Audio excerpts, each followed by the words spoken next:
जय जगन्नाथ प्रिय दर्शक बंधु आजिर एही विशेष अध्याय मु आपनकु एमिति एक सत्य कहबाकू जाउछि जहाँ शुणिला परे आपणक पाद तळु माटी खसीजिवो। जदि आपणकर राशि बा लग्न मकर होइथाय तेबे एही वीडियोटी केवल आ केवल आपणक पई।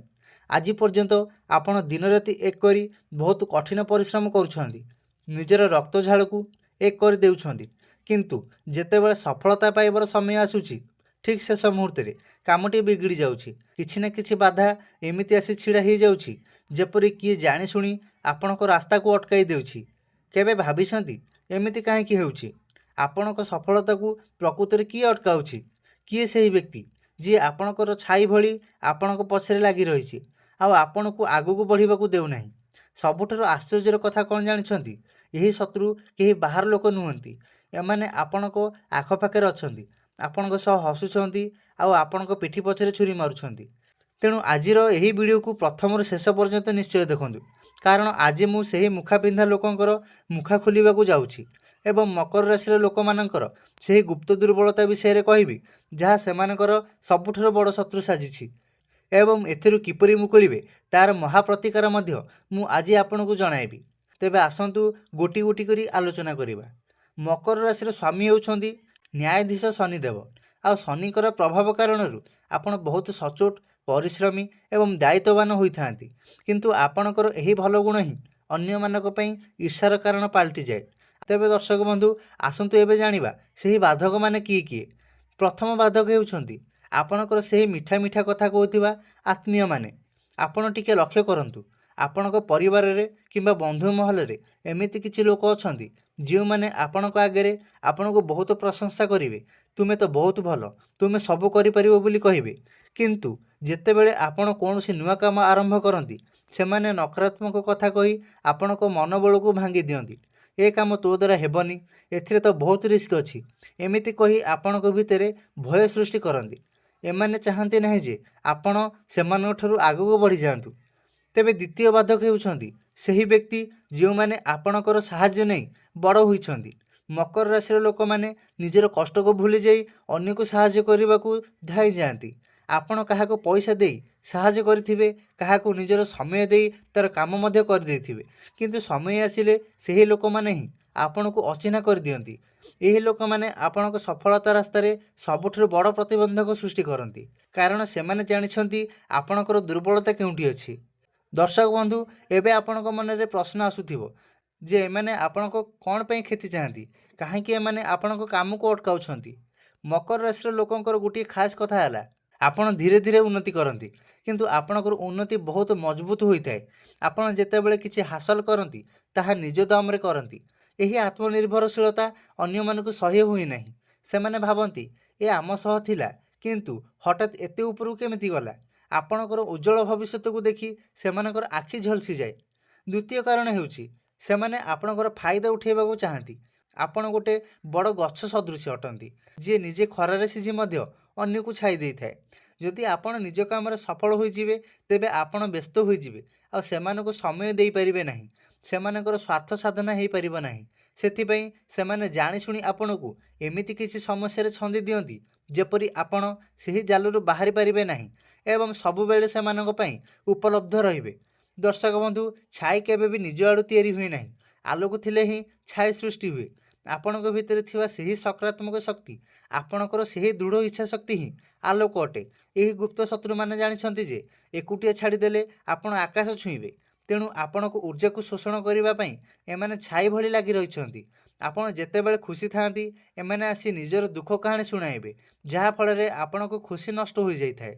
आपण किछि नुआ करिबाकू भाबिले एमाने निजर समस्या आनी आपणक ऊपर लदी देबे। यह गोटे प्रकार मानसिक शोषण जहाको मकर राशि व्यक्ति माने सहजरे बुझी पारंती नाही। तेबे दर्शक बंधु एबे आसंतु कथा हेबा सबुठारु गुरुत्वपूर्ण विषय उपरे। केवल अन्य मानकु दोष देले चलिबो नाही। आपणक भितरे मध्य एमिति किछि बद अभ्यास अछि, एमिति किछि गुण अछि जहा आपणक सफलतार सबुठारु बड़ शत्रु पाल्टिछि। तेबे प्रथम खराब गुणटी हेउछि आपणकर अत्यधिक विश्वास। आपण निजे सफा हृदयर मनीष, तेणु भावंती पूरा दुनिया मध्य आपणक भली होइथिबो।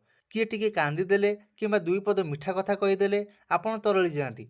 निजर सबु सिक्रेट, निजर आगामी योजना ସବୁକିଛି ନିଜ ଲୋକ ଭାବି ତାଙ୍କୁ କହିଦିଅନ୍ତି, ଆଉ ସେହି କଥା ହିଁ ଆପଣଙ୍କ ପାଇଁ ବୁମେରାଙ୍ଗ ହୋଇ ଫେରିଆସେ। ଯେଉଁ କାମ ଆରମ୍ଭ ହୋଇନି ସେ ବିଷୟରେ ଆଗରୁ ଡିଣ୍ଡିମ୍ ପିଟିବା ଆପଣଙ୍କର ସବୁଠାରୁ ବଡ଼ ଭୁଲ ଅଟେ। ଏହାଦ୍ୱାରା ଅନ୍ୟର ଖରାପ ନଜର ଆପଣଙ୍କ କାମ ଉପରେ ପଡ଼ିଯାଏ। ଦ୍ୱିତୀୟ ଖରାପ ଗୁଣ ହେଉଛି ନା ନ କହିପାରିବା। କେହି ଆପଣଙ୍କୁ ସାହାଯ୍ୟ ମାଗିଲେ ଆପଣଙ୍କ ପାଖରେ ସମୟ ନଥିଲେ କିମ୍ବା ପଇସା ନଥିଲେ ମଧ୍ୟ ଆପଣ ମନା କରିପାରନ୍ତି ନାହିଁ। ନିଜ କାମକୁ ଅଧାରୁ ଛାଡ଼ି ଅନ୍ୟର କାମ କରିବାକୁ ଯାଆନ୍ତି। ଏହି କାରଣରୁ ଆପଣଙ୍କ ନିଜର ଗୁରୁତ୍ୱପୂର୍ଣ୍ଣ କାର୍ଯ୍ୟଗୁଡ଼ିକ ଅଟକି ଯାଇଥାଏ। ତେବେ ତୃତୀୟ ଦୁର୍ବଳତା ହେଉଛି ଅତୀତକୁ ଧରି ବସିବା ଏବଂ ଓଭର ଥିଙ୍କିଂ କରିବା। କିଏ ଆପଣଙ୍କୁ କ'ଣ କହିଦେଲା, କିଏ କେମିତି ଧୋକା ଦେଲା, ସେହି କଥାକୁ ଭାବି ଭାବି ଆପଣ ନିଜର ବର୍ତ୍ତମାନର ମୂଲ୍ୟବାନ ସମୟକୁ ନଷ୍ଟ କରିଦିଅନ୍ତି। ଯେଉଁ ଶକ୍ତି ନିଜର ଉନ୍ନତି ପାଇଁ ଲଗାଇବା କଥା ତାହାକୁ ଆପଣ ଚିନ୍ତା କରିବାରେ ବର୍ବାଦ କରିଦିଅନ୍ତି। ଚତୁର୍ଥ କଥା ହେଉଛି ମକର ରାଶିର ଲୋକେ ବାହାରୁ ମଜବୁତ କଠୋର ଦେଖାଯାଆନ୍ତି, ଯେପରି ସେମାନଙ୍କୁ କୌଣସି ଫରକ ପଡ଼େ ନାହିଁ, କିନ୍ତୁ ଭିତରୁ ସେମାନେ ନଡ଼ିଆ ଭଳି ବହୁତ କୋମଳ ଏବଂ ଭାବପ୍ରବଣ ଅଟନ୍ତି। ଆଉ ଆପଣଙ୍କର ଏହି ଭାବପ୍ରବଣତାର ଫାଇଦା ସୁବିଧାବାଦୀ ଲୋକ ଖୁବ୍ ଭଲ ଭାବରେ ଉଠାନ୍ତି। ଦର୍ଶକ ବନ୍ଧୁ, ସମୟ ଥାଉ ଥାଉ ଯଦି ଆପଣ ଏହି ଲୋକଙ୍କୁ ନ ଚିହ୍ନିବେ ଏବଂ ନିଜର ଅଭ୍ୟାସ ନ ବଦଳାଇବେ, ତେବେ ଆଗକୁ ବହୁତ କ୍ଷତି ସହିବାକୁ ପଡ଼ିପାରେ। ଆପଣ ପରିଶ୍ରମ କରିବେ ଆଉ ତା'ର ଶ୍ରେୟ ଆଉ ଜଣେ ନେଇଯିବ। ଧନ ଆୟ କରିବେ ଆପଣ, କିନ୍ତୁ ସେହି ଧନର ଉପଭୋଗ ଅନ୍ୟମାନେ କରିବେ। ଆପଣ ସବୁବେଳେ ମାନସିକ ଚାପରେ ରହିବେ ଏବଂ ସଫଳତା କେବଳ ଗୋଟେ ସ୍ୱପ୍ନ ହୋଇ ରହିଯିବ। ତେଣୁ ଏବେ ସମୟ ଆସିଯାଇଛି ନିଜର ଭିତରେ ଥିବା ସେହି ମହାବଳୀ ଶକ୍ତିକୁ ଜାଗ୍ରତ କରିବାର। ଏବେ ଆମେ କଥା ହେବା ସେହି ବ୍ରହ୍ମାସ୍ତ୍ର ବିଷୟରେ, ଯାହାକୁ ବ୍ୟବହାର କରି ଆପଣ ଏହି ସବୁ ବାଧାବିଘ୍ନରୁ ନିଜକୁ ମୁକ୍ତ କରିପାରିବେ। ମୁଁ ଆପଣଙ୍କୁ ଉଭୟ ବ୍ୟବହାରିକ ଏବଂ ଜ୍ୟୋତିଷୀୟ ପ୍ରତିକାର ବିଷୟରେ କହିବି। ତେବେ ଆସନ୍ତୁ ଗୋଟି ଗୋଟି କରି ସେସବୁ ବିଷୟରେ ଜାଣିନେବା। ପ୍ରଥମ ପ୍ରତିକାରଟି ହେଉଛି ଆଜିଠାରୁ ଗୋଟିଏ ନିୟମ କରିଦିଅନ୍ତୁ। ଯେ ପର୍ଯ୍ୟନ୍ତ ଆପଣଙ୍କର କୌଣସି କାମ 100% ସମ୍ପୂର୍ଣ୍ଣ ହୋଇନାହିଁ ସେ ପର୍ଯ୍ୟନ୍ତ ତା'ର ଚର୍ଚ୍ଚା କାହା ଆଗରେ କରିବେ ନାହିଁ। ଆପଣ କ'ଣ ଯୋଜନା କରୁଛନ୍ତି, ଆପଣଙ୍କ ଇନକମ୍ କେତେ, ଆପଣଙ୍କ ବ୍ୟାଙ୍କ ବାଲାନ୍ସ କେତେ, ଏହା ସମ୍ପୂର୍ଣ୍ଣ ଗୁପ୍ତ ରଖନ୍ତୁ। ଯେତେବେଳେ ଆପଣ ନୀରବରେ କାମ କରିବେ ଆପଣଙ୍କ ସଫଳତା ହିଁ ଶବ୍ଦ କରିବ। ଦ୍ୱିତୀୟ ପ୍ରତିକାର, ନା କହିବା ଶିଖନ୍ତୁ। ନିଜର ପ୍ରାଥମିକତା ସ୍ଥିର ରଖନ୍ତୁ। ସମସ୍ତଙ୍କୁ ଖୁସି କରିବା ଦାୟିତ୍ୱ ଆପଣଙ୍କର ନୁହେଁ। ଯିଏ ଆପଣଙ୍କର ପ୍ରକୃତ ହିତକାଂକ୍ଷୀ ହୋଇଥିବ ସେ ଆପଣଙ୍କ ନାଁକୁ ମଧ୍ୟ ବୁଝିବ। ଯିଏ ରାଗିଯିବ ଜାଣିବେ ସେ ହିଁ ଆପଣଙ୍କର ସେହି ଗୁପ୍ତ ଶତ୍ରୁ ଥିଲା। ତୃତୀୟ ପ୍ରତିକାର, ଶନିଦେବ ଏବଂ ବଜରଙ୍ଗବାଲୀଙ୍କ ଉପାସନା। ମକର ରାଶିର ବ୍ୟକ୍ତିମାନେ ପ୍ରତି ଶନିବାର ଦିନ ସନ୍ଧ୍ୟା ସମୟରେ ଓସ୍ତଗଛ ମୂଳରେ ସୋରିଷ ତେଲର ଦୀପଟିଏ ନିଶ୍ଚୟ ଜାଳନ୍ତୁ ଏବଂ ସେହି ଦୀପରେ କିଛି କଳା ରାଶି ପକାଇ ଦିଅନ୍ତୁ। ଏହା କରିବା ଦ୍ୱାରା ଆପଣଙ୍କ ଚାରିପଟେ ଥିବା ଖରାପ ନଜର ଏବଂ ନକାରାତ୍ମକ ଉର୍ଜା ସମ୍ପୂର୍ଣ୍ଣ ନଷ୍ଟ ହୋଇଯିବ।